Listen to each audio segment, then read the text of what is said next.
Makanya gue tadi bilang Koneksi ya. koneksi. Oke. Gue bangun kepercayaan itu dari 3 tahun lalu. Karena lu bekerja di Yes, yang bidangnya sama. Ya, di bidang yang sama. Dan calon customer ini dan customer yang udah pesen ke gue itu udah kenal gue. Oke. Nah, otomatis relasi yang udah gue bangun selama 3 tahun itu, mereka percaya. Mereka pesen, toh mereka belum bayar kok. Oke. Kan mereka bayarnya 1 bulan lagi. Benar sih.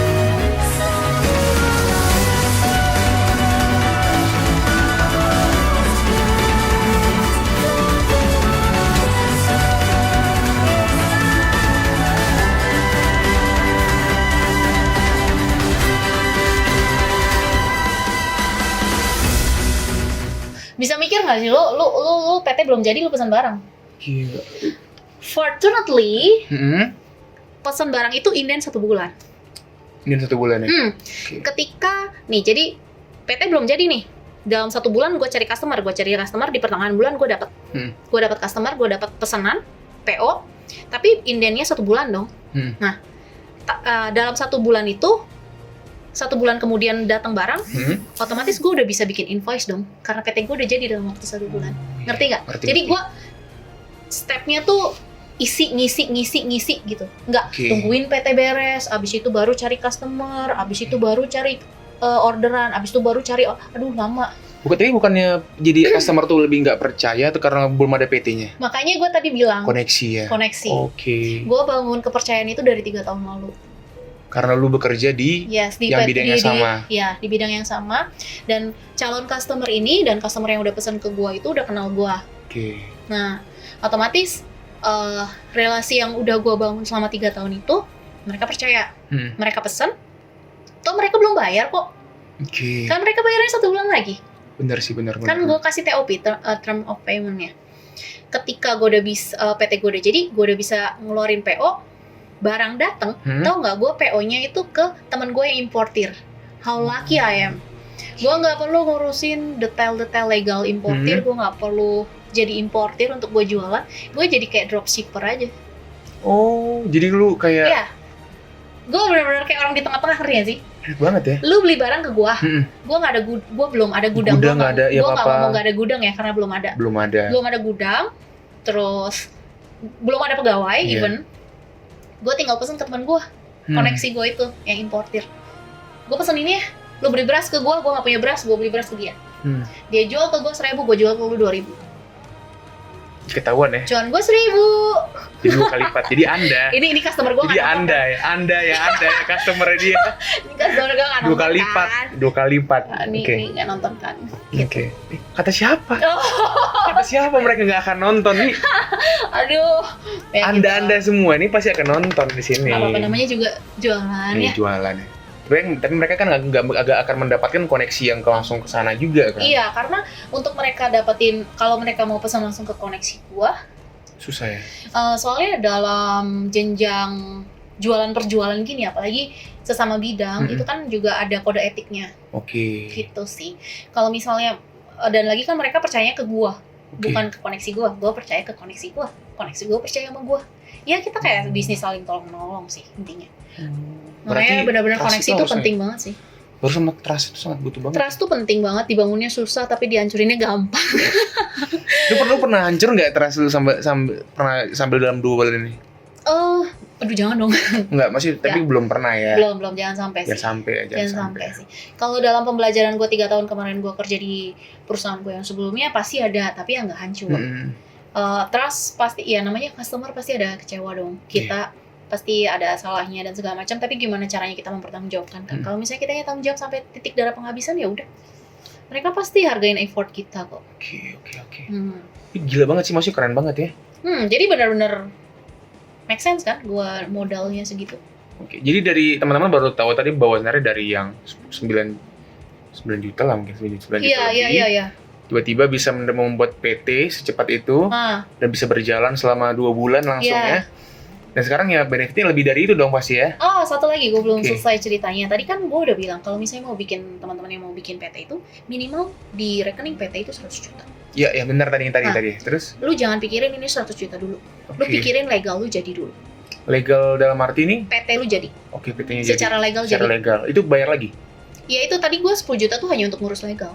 Oh, itu 10 juta buat legal doang? Udah dapat surat notaris, gue dapat PKP, pengusaha kena pajak dan segala macam, gue udah resmi badan udah jadi. Badan belum jadi nih, gue cari customer. Gue dapat orderan dari customer. Inden 1 bulan customer akan bayar ke gue selama 1 bulan. Ketika customer bayar ke gue, itu gue bayar ke distributor gue itu, gue bayar ke supplier gue itu juga termin kan. Nah, masih termin ya. Duit pembayaran customer ini bisa gue langsung masukin ke rekening yang 100 juta itu.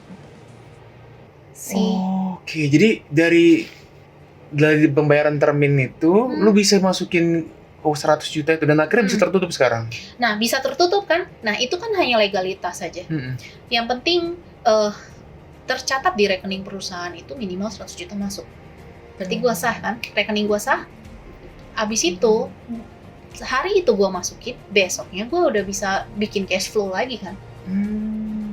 Jadi yang penting itu ada perputaran uang selama 100 juta doang itu deh. Yang penting ada input uang masuk 100 juta minimal untuk PT. Kalau CV lebih rendah lagi bisa. Tapi input buat si perusahaan? Untuk rekening perusahaan dulu. Rekening perusahaan dulu ya. Bisa diputar lagi. Iya, gue sebagai pengelola perusahaan kan berhak ini duit mau dikemanain.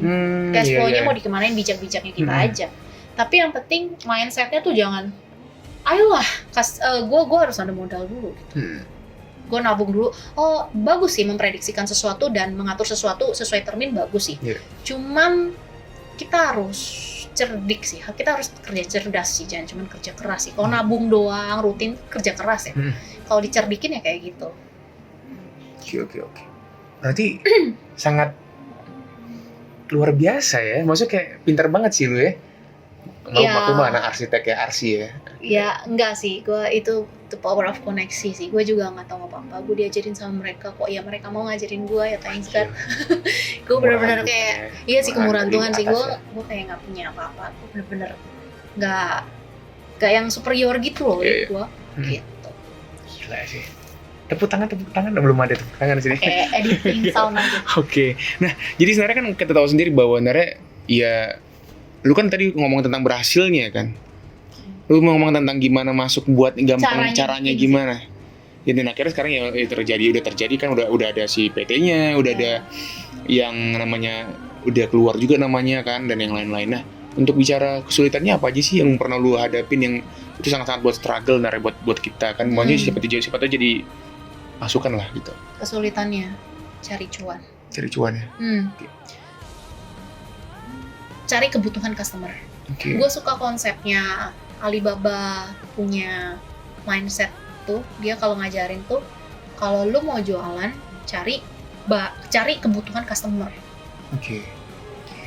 Bukan cari apa yang lagi hype, apa yang bisa gue tawarin ya dan segala macam kayak gimana. Tapi cari apa yang dibutuhkan customer lu. Kayak perusahaan gue deh. Nah. Oh ya, terus. Jadi pendekatan gue, approach gue ke customer ya kayak gitu. Bu lagi butuh apa di situ? Apa yang lagi rusak?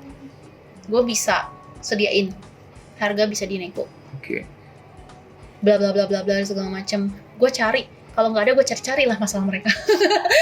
Namanya gue usaha ya.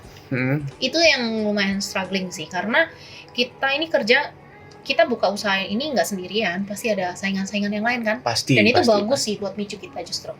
Nah, kita harus ciptain apa yang jadi daya tarik kita dibanding yang lain gitu. Jadi misalnya yang lain jual produk ABC, ya gue akan jual DEF gitu. Oh iya. Gitu. Karena menurut gue pasti gue punya satu keunggulan yang mereka nggak ada. Benar, setuju. Begitu juga sebaliknya. Iya. Gitu. Tapi di balik itu semua pasti ada kebutuhan juga. Ada kebutuhan dari si customer, dan itu jadi nilai plus lu kan. Ya, sebenarnya. Dan itu strugglingnya memang mencari kebutuhannya mereka gitu. Tapi berarti kalau aku dengar sih kemarin berarti sering ke keluar kota juga ya? Lumayan. Itu ada kenikmatan atau ada kesulitan gitu? Untungnya gue ini menyukai ketemu orang ya. Gue suka banget ketemu sama orang gitu, interaksi sama orang lain. Jadi kemarin waktu keluar kota itu sebenarnya gue nggak perlu sih keluar kota. Barang itu bisa dikirim sekarang, paket udah banyak banget kan ya Pak? Bapak kan tahu sendiri ya, paket banyak banget, pakai logistik apapun bisa. Tapi kalau pakai logistik kita nggak bisa dapet keep in touch-nya sama mereka. Iya. Sekarang kan lagi corona ya, harus jaga segala macem.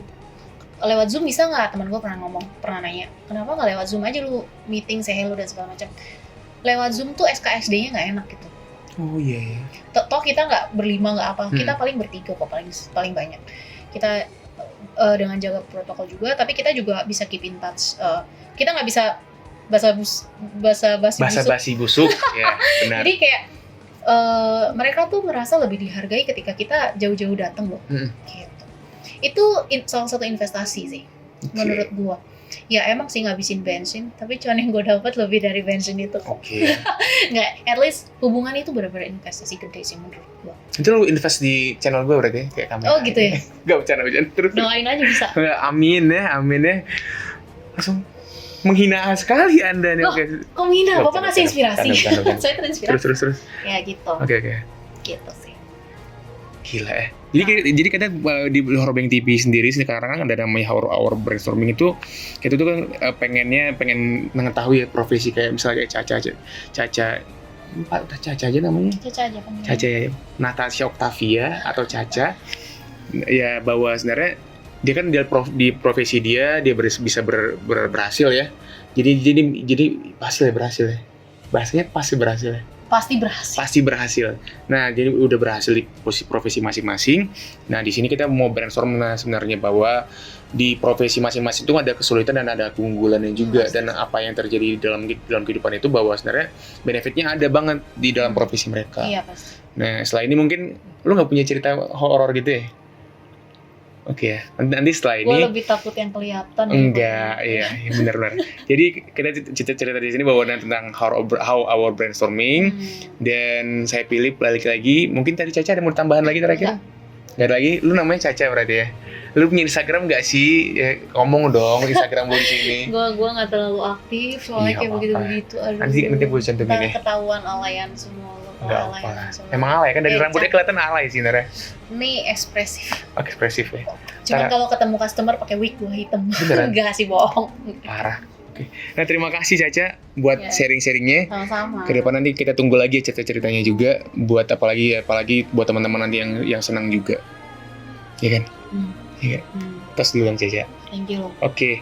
Dan thank you teman-teman semua. Jangan lupa like, subscribe, and comment di sini, dan mudah-mudahan channelnya bisa makin membangun buat kita semua lah. Terima kasih ya, saya Philip, Timothy teman saya lagi yang akan ngedit, nanti akan kembali bersama-sama dengan kita nanti pada akhirnya. Dan ini Caca. Ya. Kita bilang selamat tinggal ya mungkin ya. Ya, bye-bye semuanya, thank you ya.